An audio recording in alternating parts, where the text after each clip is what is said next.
اعوذ باللہ من الشیطان الرجیم بسم اللہ الرحمن الرحیم۔ اب یہ جو التذکیر بآلاء اللہ، یہ بڑا منفرد سا انداز ہے اس سورہ مبارکہ کا۔ قل الحمد للہ وسلام علی عبادہ الذین اصطفیٰ، کہہ دیجئے کل شکر اور حمد و تعریف اللہ کے لیے ہے، اور سلام ہے اس کے ان بندوں پر جن کو اس نے چن لیا۔ ان اللہ اصطفیٰ آدم و نوحا علی ابراہیم و آل عمران علی العالمین، یعنی تمام رسول جو چنے ہوئے، انبیاء چنے ہوئے ہیں، ان سب پر سلام۔ اللہ خیر عما یشرکون، کیا اللہ بہتر ہے، سوچو غور کرو، یا یہ جن کو انہوں نے شریک کیا ہوا ہے۔ یہ چھوٹے معبود خود بھی مانتے ہیں چھوٹے ہیں، خود بھی مانتے ہیں کہ ان کے پاس کوئی اختیار نہیں ہے سوائے اس کے جو اللہ نے دیا ہے، خود بھی مانتے ہیں کہ جو اختیار ہے اس کا بھی مالک اللہ ہی ہے۔ تو پھر یہ کیا ان میں کون سی نسبت ہے؟ امن خلق السماوات والارض وانزل لكم من السماء ماء فانبتنا به حدائق ذات بهجة ما كان لكم ان تنبتوا شجرها أإله مع الله بل هم قوم يعدلون۔ یہ بڑا سوالیہ انداز ہے، سرچنگ کوسچنز کے انداز میں۔ کیا بھلا وہ جس نے آسمان اور زمین پیدا کیے اور جو آسمان سے اتارتا ہے پانی تمہارے لیے، اور اس کے ذریعے سے پھر وہ ہم اگا دیتے ہیں باغات، بڑی رونق والے سرسبز باغات، ما کان لکم ان تنبتوا شجرا، تمہارے لیے ہرگز ممکن نہیں تھا کہ تم اس کے پودوں کو خود اگا سکتے۔ یہ وہی بات ہے جو اقبال نے کہی ہے کہ پالتا ہے بیج کو مٹی کی تاریکی میں کون ہے جو یہ سارے کام کر رہا ہے؟ امن خلق السماوات والارض وانزل لکم من السماء ماء، بھلا کس نے، کون ہے کہ جس نے آسمان اور زمین پیدا کیے اور تمہارے لیے آسمان سے پانی برسایا، پھر ہم نے پیدا کر دیے، اگا دیے اس کے ذریعے سے باغات بڑے سرسبز و شاداب، تمہارے لیے قطر ممکن نہیں تھا کہ تم ان کو اگاتے۔ الہ مع اللہ، کیا یہ کام جو کرنے میں اللہ کے ساتھ کوئی اور الہ شامل ہے؟ بل ہم قوم یعدلون، بلکہ یہ لوگ جو ہیں انحراف کر رہے ہیں حق سے۔ امن جعل الارض قرارا، بھلا کس نے بنایا زمین کو ٹھہرنے کی جگہ، وجعل خلالها انہارا، اور کس نے اس کے اندر بہا دی ہیں یہ ندیاں اور دریا، وجعل لها رواسیا، اور اس کے اندر لنگر ڈال دیے ہیں، وجعل بین البحرین حاجزا، اور دو دریاؤں کے درمیان کس نے پردہ ڈال دیا ہے؟ الہ مع اللہ، کیا اللہ کے ساتھ کوئی اور الہ بھی ہے جو اس میں شریک ہو؟ بل اکثرہم لا یعلمون، لیکن ان کی اکثریت اس کا علم نہیں رکھتی۔ ظاہر بات ہے اس کا جواب ان کے پاس یہی ہوتا تھا کہ اللہ کے سوا اور کوئی نہیں ہے۔ اس کو سمجھ لینا چاہیے، اس لیے کہ جو مخاطب تھے ان کے نظریات کیا تھے، ان کے عقائد کیا تھے، ان کا موقف کیا تھا، اس کو جاننا بہت ضروری ہے۔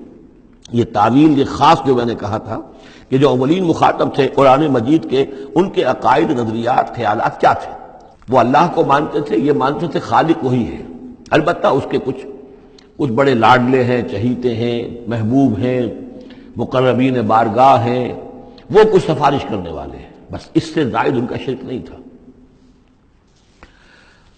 امن یجیب المضطر اذا دعاہ، بھلا کون ہے وہ کہ جو کسی شخص کو جو تکلیف کے اندر ہے، اضطرار میں ہے، اس کی دعا کو سنتا ہے، اذا دعاہ ویکشف السوء، اور اس سے برائی کو دور کر دیتا ہے، تکلیف کو رفع کر دیتا ہے، ویجعلکم خلفاء الارض، اور وہی ہے کہ جو زمین میں تمہیں جانشین بناتا ہے، ایک نسل کے بعد دوسری، دوسری کے بعد تیسری۔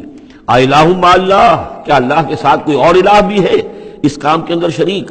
قلیلا ما تذکرون، بہت کم نصیحت ہے اور بہت کم ہی توجہ ہے جو تم کرتے ہو۔ امن یہدیکم فی ظلمات البر والبحر، بھلا کون ہے وہ کہ جو تمہیں راستہ دکھاتا ہے اندھیروں میں، جنگل کے اندر بھی، بر میں بھی، خشکی میں بھی اور سمندر میں بھی۔ ومن یرسل الرياح بشرا بین یدی رحمتہ، اور وہ کون ہے کہ جو بھیجتا ہے ہواؤں کو بشارت دیتے ہوئے اپنی رحمت کے آگے آگے، باران رحمت کے آگے آگے ٹھنڈی ہوا کے جھونکے آتے ہیں۔ الہ مع اللہ، کیا اللہ کے ساتھ کوئی اور الہ؟ تعالی عما یشرکون، بہت بلند و بالا ہے وہ جس سے جو شرک یہ کر رہے ہیں۔ امن یبدأ الخلق ثم یعیدہ، بھلا کون ہے وہ جو ابتدا میں پیدا کرتا ہے خلق کو، پھر وہی اس کو دہرائے گا یا اس کا اعادہ کرتا ہے۔ ومن یرزقکم من السماء والارض، اور کون ہے کہ جو تمہیں رزق پہنچا رہا ہے آسمان سے بھی اور زمین سے بھی، آسمان سے پانی برستا ہے اور زمین سے پھر وہ تمہارے لیے رزق جو ہے نباتاتی وہ نکل آتا ہے۔ الہ مع اللہ، کیا اللہ کے ساتھ کوئی اور الہ بھی؟ قل ہاتوا برہانکم ان کنتم صادقین، کہیے ان سے لاؤ اپنی دلیل، سند لاؤ، برہان لاؤ اگر تم سچے ہو۔ قل لا یعلم من فی السماوات والارض الغیب الا اللہ، کہہ دیجئے کوئی نہیں اللہ کے سوا جو آسمانوں اور زمین کا غیب جانتا ہو۔ وما یشعرون ایان یبعثون، اور انہیں تو یہ بھی معلوم نہیں ہے کہ انہیں کب اٹھایا جائے گا. یعنی جو فوت ہو چکے ہیں، چاہے وہ اولیاء اللہ ہیں چاہے کوئی اور ہیں، اب وہ فوت ہو چکے ہیں، عالم برزخ میں ہیں، انہیں یہ بھی معلوم نہیں ہے کہ اٹھایا کب جائے گا. بل ادارک علمہم فی الآخرہ، لیکن ان کا علم اور ان کا فہم جو ہے وہ آخرت کے معاملے میں تھک ہار کر رہ گیا، یعنی آخرت کی حقیقت کو نہیں سمجھ پا رہے ہیں. بل ہم فی شک منہا، چنانچہ وہ اس کے بارے میں شکوک و شبہات میں مبتلا ہیں. بل ہم منہا عمون، بلکہ وہ اس کی طرف سے اندھے ہو چکے ہیں. عملاً اندھے ہیں، مانتے ہیں آخرت ہے، جی اٹھنا ہے، لیکن اگر آخرت ہے، جی اٹھنا ہے، اگر اصل زندگی وہی زندگی ہے تو بھلا سوچو تم اس زندگی کے لیے کیا فکر کر رہے ہو. تمہیں کل کی فکر ہے کہ کیا کھائیں گے. اگر پیسے نہیں ہیں تو کس قدر فکر اور تشویش تابنگیر ہو جاتی ہے، اس لیے کہ کل کا پتہ ہے کل آئے گا، کل کا دن آئے گا، اس کے لیے مجھے ضرورت ہوگی. اگر اتنا یقین ہو آخرت کا بھی تو پھر سوچنا ہوگا کہ اس کے لیے کتنی سوچ ہے اور کتنی فکر ہے. وقال الذين كفروا اذا كنا ترابا وآباؤنا أئنا لمخرجون، اور کہتے ہیں یہ کافر کہ جب ہو جائیں گے مٹی اور ہمارے آباء و اجداد بھی مٹی بن چکے تو کیا ہم پھر نکال لیے جائیں گے. لقد وعدنا هذا نحن وآباؤنا، اسی کا وعدہ کیا گیا تھا ہم سے بھی پہلے اور ہمارے آباء و اجداد سے بھی من قبل پہلے. ان هذا الا اساطیر الاولین، یہ نہیں ہے مگر پچھلوں کی کہانیاں ہیں، نقلیں ہیں، وہیں سے یہ بات نقل ہوتی چلی آ رہی ہے. قل سیروا فی الارض فانظروا، کہیے ان سے کہ ذرا سیر کرو زمین میں، گھومو پھرو. فانظروا کیف کان عاقبۃ المجرمین، تو کیسا انجام ہوا ہے ان قوموں کا کہ جنہوں نے اس جرم کی روش اختیار کی. ولا تحزن علیہم، ارے نبی اب آپ ان کے اوپر رنجیدہ نہ ہو. لعلک باخع نفسک الا یکونوا مؤمنین، شاید کہ آپ اس صدمے میں اپنے آپ کو ہلاک کر لیں گے کہ یہ ایمان نہیں لا رہے. فلا تحزن علیہم، اب آپ ان کے اوپر رنج نہ کریں. آپ نے اپنا فرض ادا کر دیا، اب ان کی اپنی شامت اعمال ہے، یہ جس کے مستحق بن رہے ہیں. نہ تو یہ کہ آپ ان پر رنج کریں، رنجیدہ ہوں ان کے انجام سے. ولا تکن فی ضیق مما یمکرون، اور جو چالیں یہ چل رہے ہیں اس کی وجہ سے آپ کا دل تنگ نہیں ہونا چاہیے. ان کی چالیں ناکام ہو جائیں گی، ہماری چالیں کامیاب ہوں گی، ہماری تدبیر ہے. ان کی ساری چالوں کا ہم احاطہ کیے ہوئے ہیں، ہمارے اذن کے بغیر پتہ تک جنبش نہیں کر سکتا. ولا تکن فی ضیق مما یمکرون، یہ سورہ نحل میں بھی لاسٹ بٹ 1 آیت یہ آئی تھی. وَيَقُولُونَ مَتَىٰ هَٰذَا الْوَعْدُ إِن كُنتُمْ صَادِقِينَ، اور وہ یہ کہتے ہیں کہ اگر تم سچے ہو تو بتاؤ یہ وعدہ کب پورا ہوگا، یہ کب آئے گی قیامت اور کب یہ سارا معاملہ ہوگا. قُلْ عَسَىٰ أَن يَكُونَ رَدِفَ لَكُمْ بَعْضُ الَّذِي تَسْتَعْجِلُونَ، اور وہ چونکہ رسول جب آتے تھے تو 2 چیزوں کی خبر دیتے تھے، ایک قیامت کی اور ایک اس کی کہ اگر ہمیں نہیں مانو گے، ایمان نہیں لاؤ گے، ہماری اطاعت نہیں کرو گے تو دنیا میں بھی عذاب آئے گا. تو ایک قیامت ہے اور ایک عذاب. تو یہاں اس عذاب کی بات ہو رہی ہے. وَيَقُولُونَ مَتَىٰ هَٰذَا الْوَعْدُ إِن كُنتُمْ صَادِقِينَ، یہ جو عذاب کی آپ نے رٹ لگائی ہوئی ہے کہ عذاب آ جائے گا، عذاب آ جائے گا، کب آئے گا یہ عذاب. قُلْ عَسَىٰ، بتائیے اگر آپ سچے ہیں. قُلْ عَسَىٰ أَن يَكُونَ رَدِفَ لَكُمْ بَعْضُ الَّذِي تَسْتَعْجِلُونَ، کہہ دیجئے ہو سکتا ہے کہ جس چیز کی تم جلدی مچا رہے ہو ان میں سے کچھ چیز جو ہے وہ بالکل تمہارے قریب آ چکی ہو، تمہاری پیٹھ تک پہنچ چکی ہو. ردیف کہتے ہیں جو کسی گھوڑے پر آدمی بیٹھا اس کے پیچھے جو بیٹھا ہے وہ ردیف ہے، جڑا بیٹھا ہوا ہے پیٹھ کے ساتھ. تو اس طریقے سے کہ تمہارے ساتھ جو وہ شامت ہے تمہاری، وہ تمہاری پیٹھ کے ساتھ لگی ہوئی آ چکی ہے.